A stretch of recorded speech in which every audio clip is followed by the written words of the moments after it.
کوئی کتنا ہی تمہیں دکھ پہنچائے، کوئی کتنا ہی تمہاری بےعزتی کرے، چپ ہو جاؤ، سہ جاؤ۔ مرنے والے کی کیا عزت، کیا ذلت، میں نے تو مر کے دیکھا ہے، اور مجھے یہ حدیث سمجھ میں آئی ہے بڑی اچھی طرح، موتو قبل ان تموتو، کہ مرنے سے پہلے مر جاؤ۔ سب سے اعلیٰ درجے کا اسلام کیا ہے؟ من سلم المسلمون من لسانہ و یدہ۔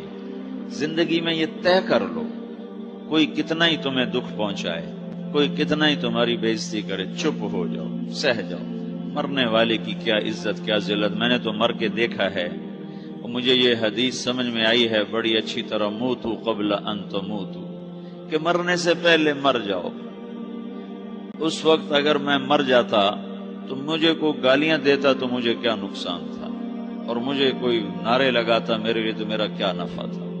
تو مرنے سے پہلے مر جاؤ۔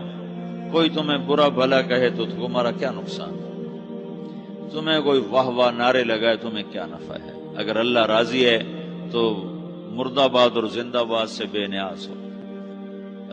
ابو ذر رضی اللہ تعالیٰ عنہ کو ایک آدمی نے گالیاں دی تو انہوں نے فرمایا، بیٹا ایک گھاٹی آگے آ رہی ہے، اس میں گر گیا تو جو کچھ کہہ رہے ہو اس سے بھی زیادہ کا حقدار ہوں، اور اگر پار ہو گیا تو تیری گالیوں سے مجھے کوئی فرق نہیں پڑتا ہے۔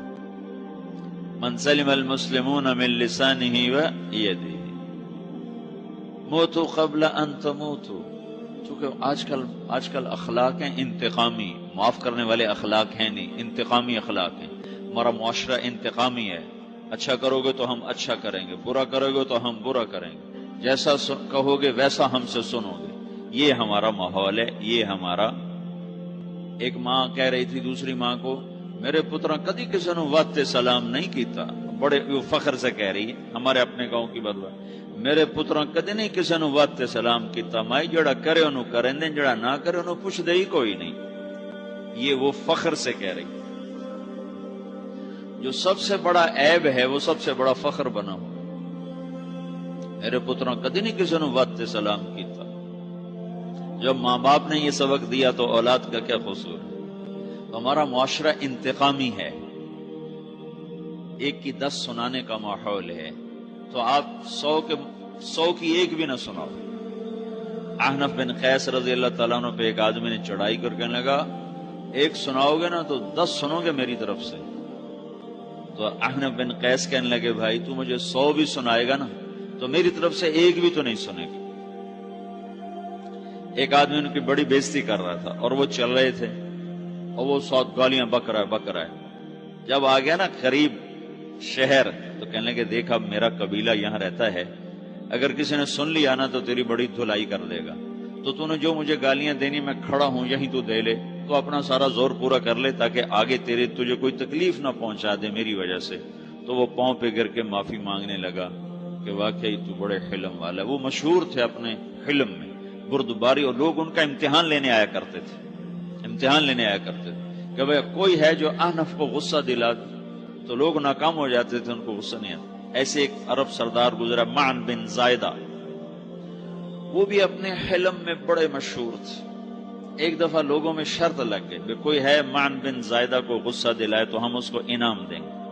تو ایک شاعر نے کہا، میں غصہ دلاتا ہوں، تم دیکھنا ایسے سیخ پا ہو جائے گا جیسے جانور۔ تو وہ چلا گیا اس کی مجلس میں، دربار لگا، عرب سردار تھا بہت بڑا، دربار لگا ہوا، تو کہتا السلام علیکم، وعلیکم السلام۔ تو معن بن زائدہ پر ایک دور بڑے فقر کا گزرا تھا، پھر اللہ نے اس کو بہت بڑی سرداری دی، بنو عباس کا بہت بڑا یہ وزیر گورنر تھا۔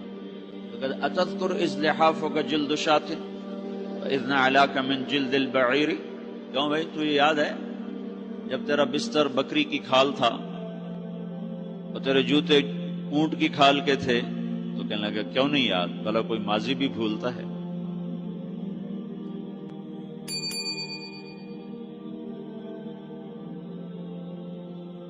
تو وہ کہنے لگا، پہلا وار تو خطا کا، فسبحان الذی اعطاک ملکا وعلمک الجلوس علی السریر، تو پھر ساری تعریفیں تو اللہ کی ہیں جس نے تیرے جیسے کو تخت پہ بٹھا دیا۔ کہاں بھئی ساری تعریفیں اللہ کی ہیں، میری تو کوئی اوقات نہیں۔ تو کہنے لگا، سأرحل عن دیار انت فیہا وان جار الزمان علی الفقیر، جہاں تیرے جیسا حکمران ہو وہاں مجھے رہنا گوارا ہی نہیں ہے، میں یہاں سے چھوڑ کے نکل جاؤں گا چاہے کتنی تکلیف اٹھاؤں۔ بڑے دربار میں یہ ایک گورنر اور وزیر سے بات ہو رہی ہے تو وہ کہتا ہے اچھا بھائی اگر تو ہمارے پاس رہے گا تو ہم تیرا اکرام کریں گے، اور اگر تو جانا چاہتا ہے تو پھر رافقت کا سلام۔ تو وہ یہ بار بھی خالی گیا تو پھر کہنے لگا فجد لی یبن ناقصۃ بمال۔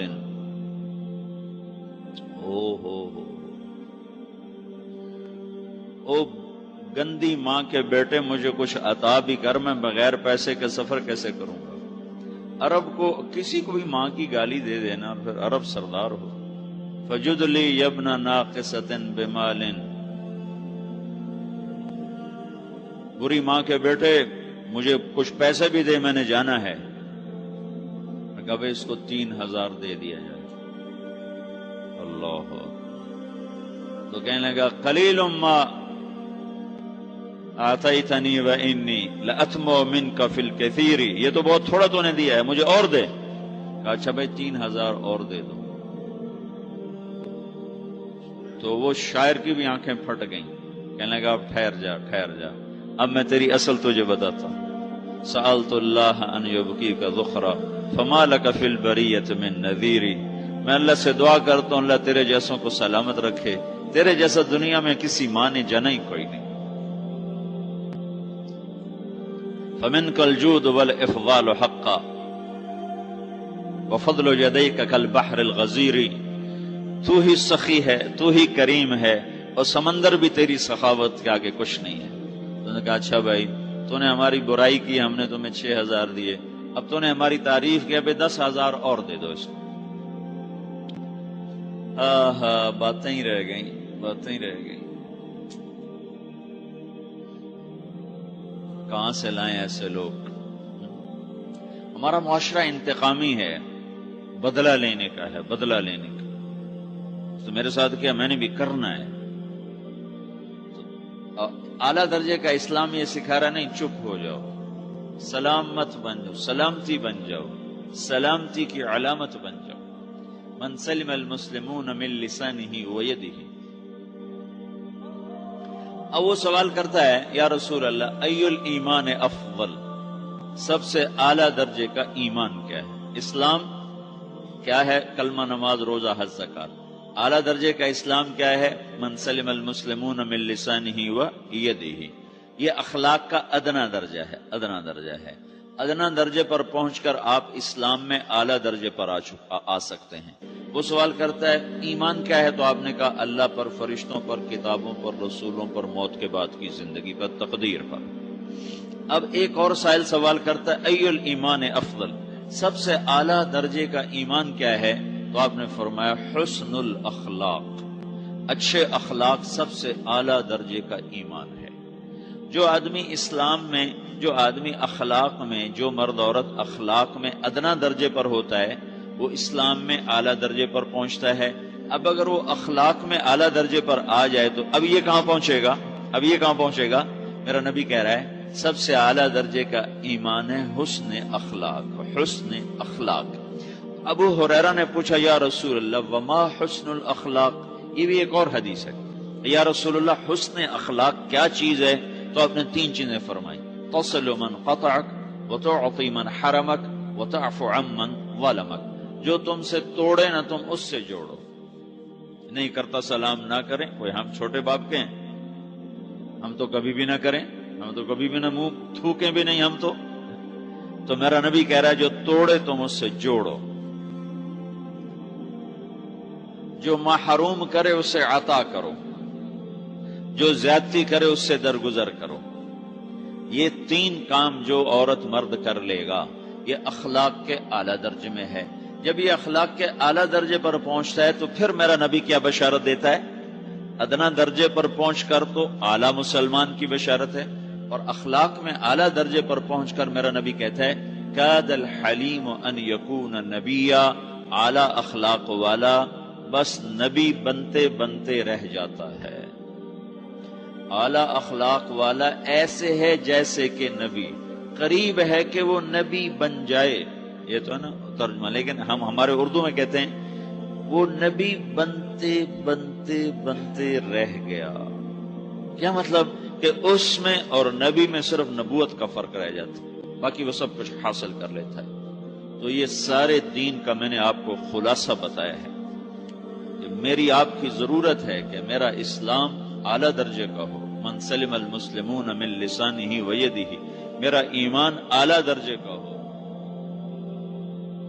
بے نیاز اور صمد اللہ، حیاؤں والا اللہ کفر کو مہلت دیتا آیا، شرک کو مہلت دیتا آیا، بت پرستی کو مہلت دیتا آیا. نہیں مہلت دی تو بے حیائی کو نہیں دی. جب قومیں بے حیا ہوئیں اور ناچ گانا عزت بن گیا، زنا فیشن بن گیا، عورتیں کپڑوں سے باہر آ گئیں، مرد آوارہ ہو گئے، تو پھر اللہ نے زمین کو ہلایا. اللہ نے بے حیاؤں کو مہلت ہمیشہ تھوڑی دی ہے. مشرق اور مغرب کے سر سے حیا کی چادر اتر چکی ہے. ان کی تو اتر گئی تھی، وہ ہماری بھی اتارنے کے چکر میں ہیں. ان کی تو اتر گئی تھی، وہ ہماری بھی اتارنے کے چکر میں ہیں. اور جس دن اللہ کا نظام چلے گا پھر اسے کوئی روک سکتا ہے؟ أَأَمِنْتُمْ مَنْ فِي السَّمَاءِ أَنْ يَخْسِفَ بِكُمُ الْأَرْضَ فَإِذَا هِيَ تَمُورُ. تمہیں کھڑوں کو زمین میں دھنسا دوں، اپنے اللہ کو روک لوگے؟ آمنتم من فی السماء ان یرسل علیکم حاصبا فستعلمون کیف نذیر. تمہارے اوپر پتھر برسا دوں تو اپنے رب کو روک لوگے؟ وَلَقَدْ كَذَّبَ الَّذِينَ مِن قَبْلِهِمْ فَكَيْفَ كَانَ نَكِيرٌ. تم سے پہلوں نے جھٹلایا، تیرے رب نے پکڑ کے دکھایا. کچھ تو عبرت کی نظر سے دیکھو. مہنجو داڑو چلو بہت دور ہے، ٹیکسلا کیوں نہیں چلے جاتے ہو؟ یہ گندھارا کی تہذیب پہ کیوں نہیں کھڑے ہو کہ تم غور کرتے ہو؟ ان کے ٹوٹے مکان، ان کی دفن شدہ تہذیبیں اور ان کے ویران حویلیاں، مہنجو داڑو کی تہذیب، ہڑپا کی تہذیب، یہ تو میرے دیش کے اندر ہے، مجھے باہر نہیں جانا پڑے گا. مجھے روم کے کھنڈر دیکھنے کے لیے اٹلی جانے کی ضرورت نہیں ہے، اردن جانے کی، ترکی جانے کی ضرورت نہیں ہے. یہی کھنڈر بتا رہے ہیں. میں بھی کبھی کسی کا سر پر غرور تھا. یہ اللہ نے تہذیبوں کو کھنڈر کب بنایا؟ نافرمان ہوئے. لوط علیہ السلام کی قوم بے حیا تھی. ان کے کفر کا الزام سارے قرآن میں ایک دفعہ لگا ہے ان پر.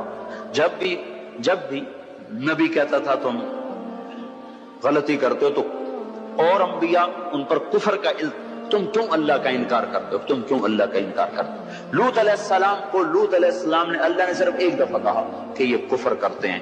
باقی ہر دفعہ جتنی دفعہ اللہ نے ان پر لعنت کی تو کہا تم کیسے بے حیا ہو، یہ تم کیا کام کرتے ہو، تم کیسے بے حیا ہو، تم مردوں سے شہوت پوری کرتے ہو. ما سبقکم بها من احد من العالمین. اس ظالموں تم سے پہلے یہ گندا کام کسی نے نہیں کیا، یہ تم کیا کر رہے ہو؟ جب دھرتی پر یہ کام لوط علیہ السلام کی قوم کا عمل جب دو آدمی کرتے ہیں تو اس جگہ کے فرشتے اٹھ کر اوپر چلے جاتے ہیں کہ ابھی اللہ نے زمین کو ہلایا اور ابھی ہلایا اور ابھی عذاب آیا اور ابھی عذاب آیا. تو لوط علیہ السلام کی قوم پہ اللہ نے 4 عذاب پھینکے ہیں کٹھے. اور 5واں زلزلہ. پہلے آیا زلزلہ، پھر آئی فرشتے کی چیخ، پھر اوپر پڑی پتھروں کی بارش، پھر ان کے چہرے، ان کی آنکھیں گئی دھسا دی گئیں، اور پھر ان کو اللہ نے یوں اٹھایا اور پلٹا کے یوں مارا. فجعلنا عالیہا سافلہا وامطرنا علیہا حجارۃ من سجیل منضود مسومۃ عند ربک وما ہی من الظالمین ببعید. عجیب بات بتاؤں، پتھروں پہ نام لکھے تھے، یہ پتھر فلاں خبیث کے سر پہ پڑے گا، یہ فلاں بدبخت کے سر پر پڑے گا.